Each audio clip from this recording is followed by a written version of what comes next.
Empire.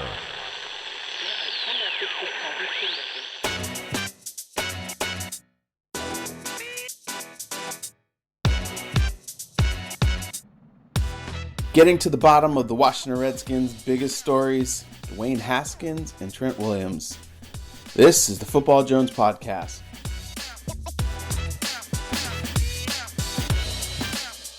What's up, everybody? I'm Mike Jones. You can read me at usatoday.com. Check me out on Twitter and Instagram at @ByMikeJones. Today, like I said, talking Washington Redskins. I'm joined by my buddy John Keim, Redskins beat writer for ESPN. The Redskins are coming off of a significant game. They lost to Buffalo, but it was the first start for rookie Dwayne Haskins. But hanging over them is still the unresolved Trent Williams situation. And so I want to talk to John Keim about his assessment of Dwayne Haskins and his first start. And we dig into the way the Redskins have used him so far and prepared him or not prepared him, what the future looks like for him the rest of the season. And then we go into the Trent Williams situation and where we are now on that and where it might be headed. Interesting episode, and Cakes is one of the best guests you can have if you're talking about Redskins. So here we go. All right, and here we are with my buddy, you know him, John Keim, beat writer, Washington Redskins beat writer for ESPN. Cakes, how you doing? I am doing all right. It's a bye week. That's it's a very good week for you then. And I wanted to have you on to talk about Dwayne Haskins because it's just from here, it feels like a very weird situation. And I just wanted to get your take on it. I've talked to a lot of people in there in the building, but you are there seeing him every day, seeing him in the locker room, talking to coaches, and seeing the games. So that's why I know that you would be able to help me out with this here. So what do you take away from his first game his first start in Buffalo? Yeah, I think there are a couple takeaways. One, I thought they used him well in the passing game. I thought Kevin O'Connell did a good job with the way they used him.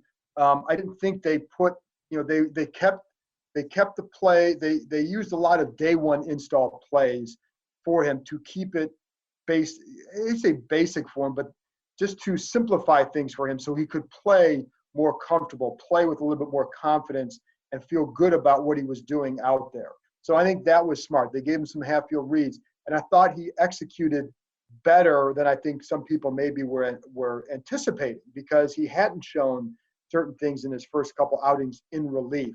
So I thought that was all good. You saw some of the arm talent.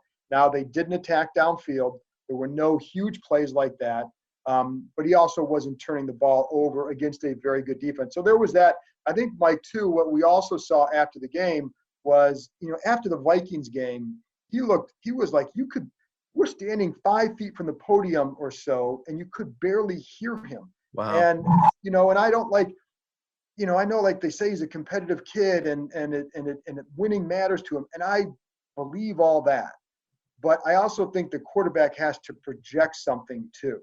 Right. And I felt like after the Minnesota game, he was really, really down. And so, and you saw sometimes that was also a mirror of what we were seeing at times in other games on the sidelines.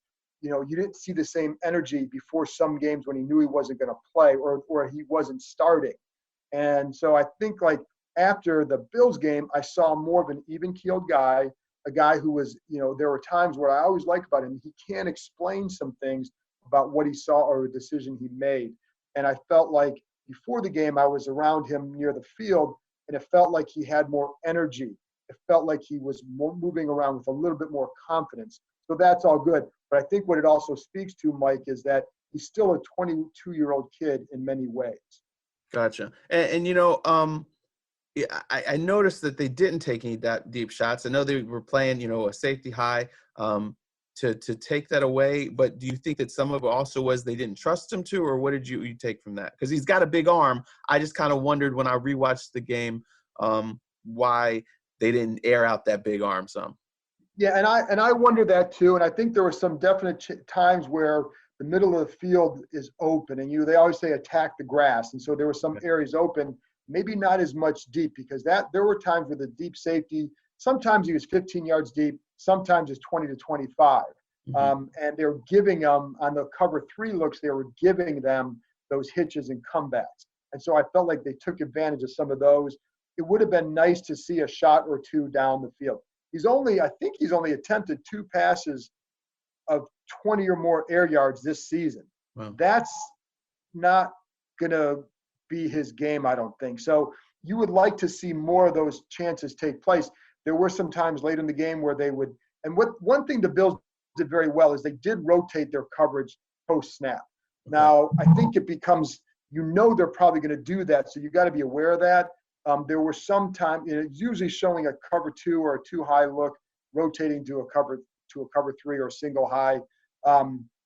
So I do think that there are probably more chances that would have been available, but I do believe that they wanted to go conservative here and make sure you're not putting in position to turn it over. And, and there were some shots at the 20-yard mark that he could have had, but, downfield, you'd like to see a little bit more of that, because Terry McLaurin can get down there. But it's also not like we saw guys running free down the field there. But yeah, I'd like to see a couple shots. Yes. Gotcha. What did they say, and have you talked to anybody about kind of his instincts in the pocket? I thought there were definitely some times where you showed he had some great escapability. He spin away from a guy, find a guy downfield. Then it looked like there were a couple other times where maybe he didn't quite feel the defender coming in there. But what did you take, and what are they saying about how he did in the pocket? Yeah, I think a lot of that comes back to something that's every rookie quarterback's got to go through, which is the protection calls. And then being able to see the pre-snap look and knowing from there how to then help set the protection, because the center's got to help there too. But it's the quarterback who's seeing where's the safety. What is the look against this, and what have I seen on film to do this? So there was one play, for example, where there's a corner blitz that sacks him. Now, to Haskins' credit, and this is where I liked what he said, but also where he's got to get to. So in the post press conference, what he said on this play, I think it was like an 8-yard sack or 8-yard sack. But so on the play, the Bills have 2 linebackers in the A gap, and he said typically on film they do not blitz the corner off of this look. So that tells me, one, that he has a good feel for what they've done. That's good. Difference here is the receiver had a tight split. So it gave the corner an invitation to come. So I think where he's got to get to is adjusting off of that look. So, okay, typically they don't do this, but in a tight split, this guy may come. So then you slide the protection that way. That's the learning curve that he can take from that. So there's some of that going on. And there's also a couple times where the one play where he gets outside the pocket, on one of those plays, you got to trust what you see now. And there was on the other side, there's a 4th and 4 play where Terry McLaurin breaks open. And not breaks open, it's a stick route. He's open as soon as he turns. And it's almost sometimes like, are you trusting what you're seeing or not quite as confident with what you're seeing? You got to get to that point. And so then you kind of help yourself in the pocket there. But I felt like overall what I liked is in that Minnesota game, for example, there are the things I didn't like a couple weeks ago was he had one time where he was drifting in the pocket. And he threw back to Peterson over the middle. He threw the sidearm. But if you drift, you don't have to throw it like that. You're staying in the middle. He didn't have to drift. I didn't see that the other day. I felt like he stood in well against guard. There was one time where another blitz comes free, stands in there and hits and makes a nice throw, a really nice throw on an out route to Richardson, one of the best throws he's made since he's been here. I like that. He stood in there. And then the other thing that, again, I keep going back to the Minnesota game because it's a point of reference for me, but on the interception against Minnesota, he didn't step into the throw. The throw slides. So he's got guys telling him during the week, Doug Williams and others, saying, hey, step into the throw. And even if you don't think there's a lot there, step into it. Well, on that out route to Richardson, he's got a blitzer coming in. He doesn't have this big step in the throw, but you can see the weight transfer enough to make a more accurate throw. So I think those are some of the things that I really liked that I thought were good for him, and it gives them something to build on now. Gotcha. Okay, so why would Callahan not name him the starter? He was asked about it and he kind of danced and everything. Why? What's the hesitation there to not just say, yeah, we're going to keep rolling with the kid? I don't know. I don't, and I think the only thing that there's a couple of things that I would, first of all, when you talk to guys, I mean, listen, I think if you ask players, they're going to say, well, either Case or maybe probably more so Colt would be the guy that they say, who's going to help you win right now? Who gives you a chance to run your entire offense and help you win right now? Now, at 1-8, nobody's been helping them win. So that's where it's like, so even some players who would say that, I think would say, kind of understand the situation they're in. You know that this guy, whether or not he's the best to help you right now, he's still the future of the franchise. So I think players would understand that.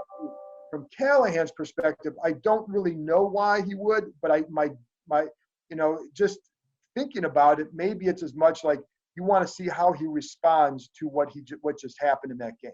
What is your approach? Are you coming in the next morning at 6:30 to watch and go over stuff? And how are you responding to that? Because I think for him, everything's been, how are you responding to X, Y, or Z?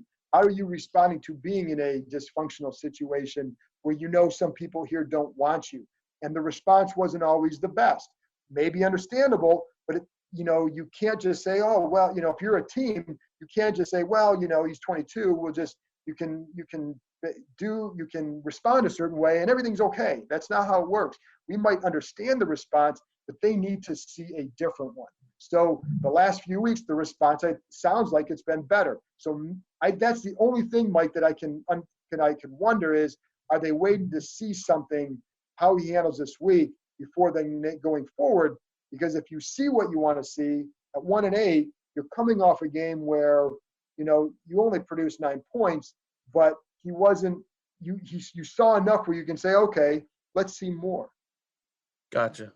So, what I know you said some guys might say, okay, Case or Colt or whatever, but who are some of the guys in that locker room that are kind of not beating the drum for him, but kind of like, I know Terry McLaurin, but like veteran guys, does he have guys who are in his corner and feel like, hey, they need to play this kid? I'm not really hearing that guys are saying they have to play him. Okay. I think guys would understand if they're going to play him. Because I think, that's been one of the things is that there really aren't guys that I think are banging the drum that way. But I think what you'll hear from guys is he has a lot of upside. And I think that's something that they will point to.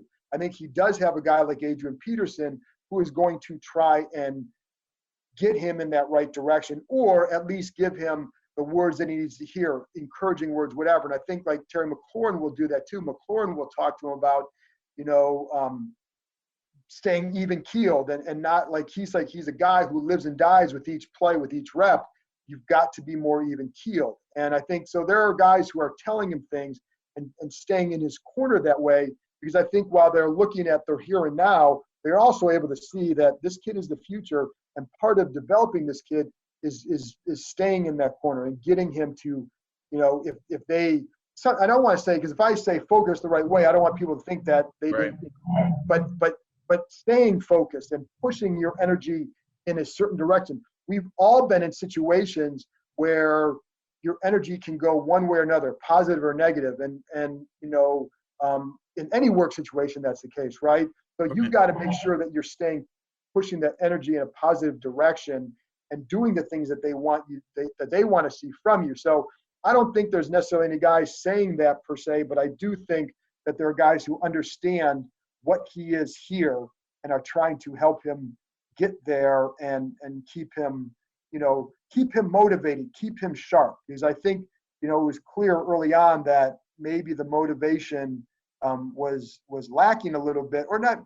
Maybe he wasn't as into it because he knew, or he was just in a situation that wasn't as good for him. Gotcha. Yeah. Whether that's good or bad, that's how it was.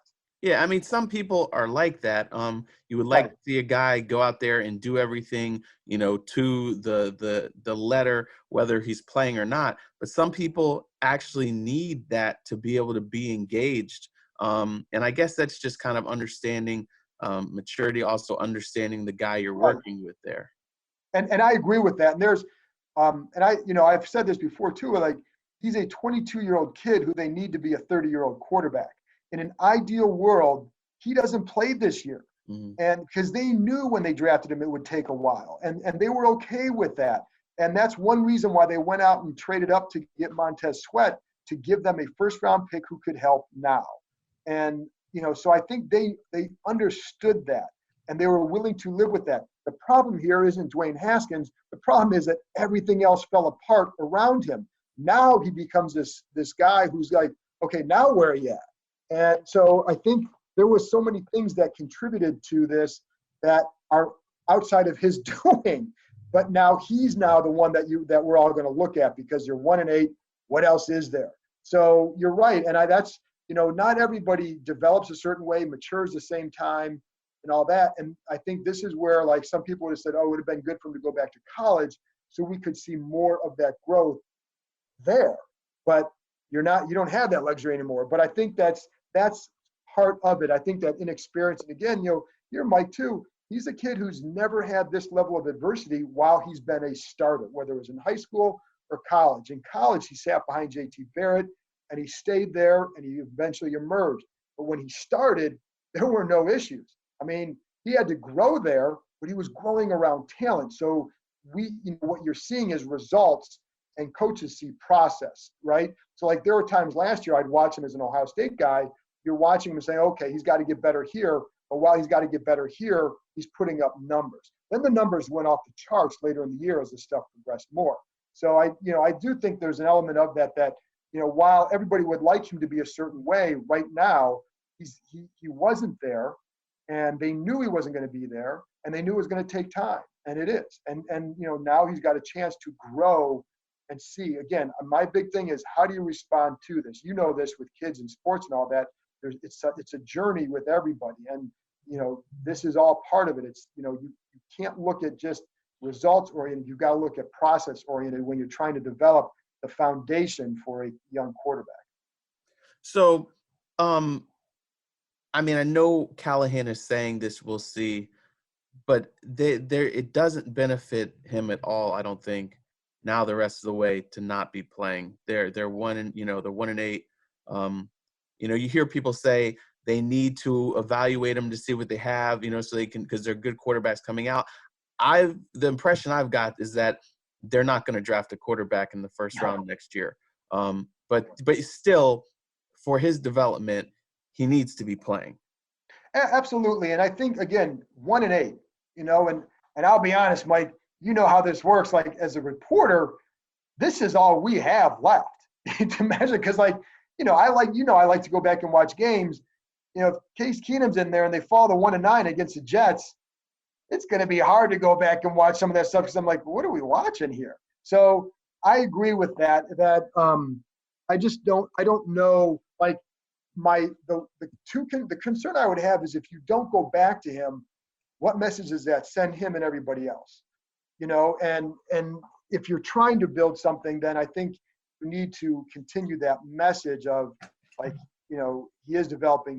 He did do this, and Callahan had a lot of good things to say about him after the game and on Monday as well. So I do think ultimately they do turn to him. But and I know there's a lot of things he's got to work on, but I just don't see what choice there really is, because if you are building for the future on offense, this is the future. I mean, Case Keenum and Colt McCoy may not be here next year. And so what are you trying to accomplish? I know you want to win some games, but you're not winning them. So, it becomes about his development. And you can be hard on him too. You can, if he's not doing the things you want to see him doing off the, away from the field, and I'm not saying he is or isn't, but if that's something you say, then you've got to get on him to do more. And players have to then get him to do more, and he has to do more. But if that's part of the thing, I don't know that it is, but if it is, there's a lot of things that you can do to maybe push that, but he's got to play at this point. There's really, he's got to play. And you're right, and not to go on, but you're right. Like, people have to remember, Bruce Allen and Dan Snyder wanted this kid. Mm-hmm. They're not going to abandon him after a year, or even after, like, if he doesn't play the rest of the year, they're still going to go with him next year. but you still want to at least see, because the other thing, Mike, too, if I'm another coach trying to decide if I want to come here, I kind of want to see what this kid can offer. And if you had your mind made up on this kid before the draft last year and you're another coach, maybe he changes your mind if he develops something the rest of the way. Maybe he doesn't. Maybe it works in reverse. I don't know. But at least it gives other people a sense of what they're going into. I mean, I would also say, too, just as important as that game tape for him is the practice tape, because a new coach will watch that as well. So your approach all over the place is going to matter for everybody.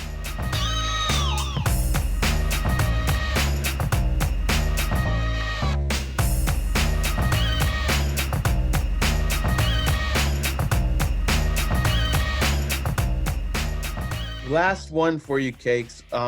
What do you make of the Trent Williams thing, and what do you foresee happening here? I know it's mind-bending. I've talked to a lot of people. I feel like Trent is genuine. I feel like he's gotten bad advice throughout this thing. I feel like there's things he's mishandled. I feel like there's things the Redskins have mishandled. But I wanted to hear your take on it, and what you think is going to wind up happening. Yeah, and I'm with you on that one, because there's some, as we both know, there's like some inconsistencies all over the place and things that, like, I'm not quite sure how this fits here or this timeline here or whatever. And that's not casting blame on a side or another. It's just the way that it's the things you're hearing all over the place. It's like, how does this add up here? And so I think there's like that adds to the confusion. And then, like, when you see the Redskins automatically jumping and saying, hey, we want a third-party review, it makes you wonder, well, what is it that they're so confident in? And I know that they're, talking to people there, I know that they're confident in their version of events. And talking to Trent, you better believe he's confident in what he thinks too, and how scared he was. I mean, that is genuine. And Trent Williams is not an actor. That's genuine. And when you talk to him away from there, it's still there. And I think it scared the hell out of him. And I think that's, there. Now, as far as like what, the NFLPA came out and put out their statement, I just, my gut says that he's not going to play here this year. That there may be a hard time finding a helmet that fits. Whether or not he wants to play or not, I just think that that's going to be a difficult thing. And I think, my gut tells me that there's just so much more, whether it's a grievance, whether it's, whether or not this third party thing gets reviewed, because I think that Trent has to give some okay in this, doesn't he? Well, so that's the thing that I'm a little bit confused on. Well, from what I've been able to gather, he can tell the NFLPA that he doesn't want to go along with the investigation. But if they feel like, no, there actually was something really wrong, there's some type of clause that they can conduct their own investigation as well. And then whatever they find, along with this thing would come out. But at the same time, they have to consider, do they really want to anger or upset one of their guys? If Trent's really saying no, they would have to feel very confident that they were going to find some wrongdoing that was enough of a smoking gun to get, the Redskins in a lot of trouble, for them to conduct that thing. So it's really a tough situation here, because, Trent wants to move on, and I in talking to him, he has a lot of respect for, people in that building. Yeah. And he was hoping this thing could have just been resolved quietly. And he didn't want to be sitting in front of that locker and explaining all this stuff. No, he did not. And so that's why it's just such a really complicated thing. It's a bad place that they're both in right now. I think, because if you're the Redskins and if you feel like, hey, wait a minute, that doesn't add up that way, you have to worry about the locker room, but also the outside perception, because that's going to matter for attracting other people. And if you're, so I think all that matters. And that's a little bit what's at play here, because if you're hearing what Trent Williams is saying, and I know one of the discrepancies they had was when he said that nobody visited him in the hospital in Chicago. And then, you hear from people there, it's like, well, Larry Hess was there for a week.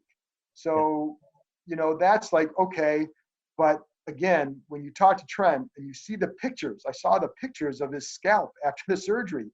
it scared the hell out of him, and it would have scared me too. Like, I heard so many things throughout this, and you're right though. The one thing that was hard was to sometimes get any sort of confirmation or any sort of anything from his side, and people think that his side was leaking stuff. They were not. Not to us.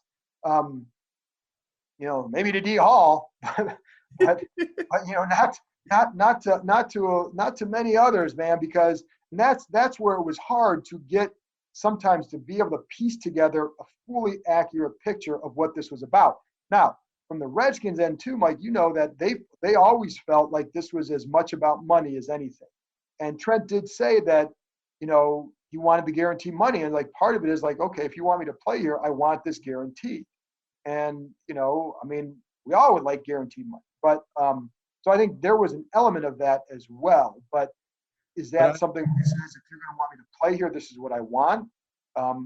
And otherwise I'm not playing. And that clearly seems to have been the case. And I just, it's not going to be, when you look at trends, like you want a guy who wants to play for you, play for your organization, something you believe in. And he's clearly not at that point here. Yeah. And from also, I think that he did want, guaranteed money. Yeah. I think if the health scare thing never came up, I think that he's, fighting and standing for wanting a contract thing. Yep. And say the contract thing was already taken care of and the health scare thing came up, I think that he would have been, having these same feelings. I think it's almost like a unlucky, a bad storm with both of these things running parallel. Because yes, he does want more money, but at the same time, the way that they handled him makes him not want to be here. Right, and he's a guy that a lot of players respect, and it's been this is a tough one to have a battle with. And there have been other guys here that, like, whether it's a Sua Cravens or some other guys where the perception may be more split because of the reputation, right? And here, I think it's Trent Williams. This is a different guy that you're dealing with on this level. But, like I said, I know that the Redskins feel pretty good about their version of events. And I don't know all the reasons why. But the fact that they asked for that, and just in talks to people there, that's the feeling I've gotten. And again, I say that, and I have to add that Trent Williams feels the same way about his version. Right. Here we are. I mean, it's messy, and I just don't see there's not going to be some clean break. Or some clean resolution. It just doesn't lend itself to going that way. Yep, exactly.